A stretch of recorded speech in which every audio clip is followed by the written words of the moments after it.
Southern ரயில்வேலிருந்து மொத்தமாக 4660 காலி பணியிடம் நிரப்புவதற்கான அபிஷியல் அனௌன்ஸ்மெண்ட் என்ன வெளியிடப்பட்டிருக்கு அப்படிங்கறத டீடைலா பார்க்கலாம். ஆர்பிஎஃப்ல இருந்து சப் இன்ஸ்பெக்டர் மற்றும் கான்ஸ்டபிள் காலி பணியிடம் நிரப்புவதற்கான நோட்டிபிகேஷன் 1 and 2 வெளியிட்டிருக்காங்க. 1ல சப் இன்ஸ்பெக்டர் காலி பணியிடம் நிரப்புவதற்கான அறிவிப்பு வெளியிட்டிருக்காங்க.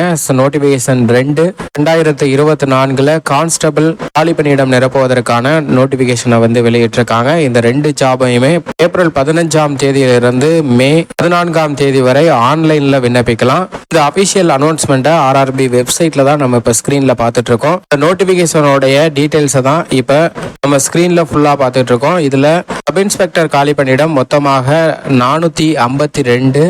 வயது வரம்பை பொறுத்த வரைக்கும் 28 வயதிற்கு உட்பட்டவர்கள் விண்ணப்பிக்கலாம். பே ஸ்கேலை பொறுத்த வரைக்கும் 7th பே கமிஷன் வழங்கப்படும் அப்படிங்கறத சொல்லியிருக்காங்க. எஜுகேஷனல் குவாலிஃபிகேஷனை பொறுத்த வரைக்கும் graduation any degree recognised university, அங்கீகாரம் பெற்ற யூனிவர்சிட்டியில டிகிரி முடிச்சவங்க விண்ணப்பிக்க முடியும் அப்படிங்கறத குறிப்பிட்டிருக்காங்க. கான்ஸ்டபிள் காலி பணியிடத்தை பொறுத்த வரைக்கும் 4208 காலி பணியிடங்கள், 28 வயதிற்கு உட்பட்டவர்கள் விண்ணப்பிக்கலாம். வயது வரம்புல அரசு வழிகாட்டு நெறிமுறைப்படி தளர்வும் அறிவிக்கப்பட்டிருக்கிறது.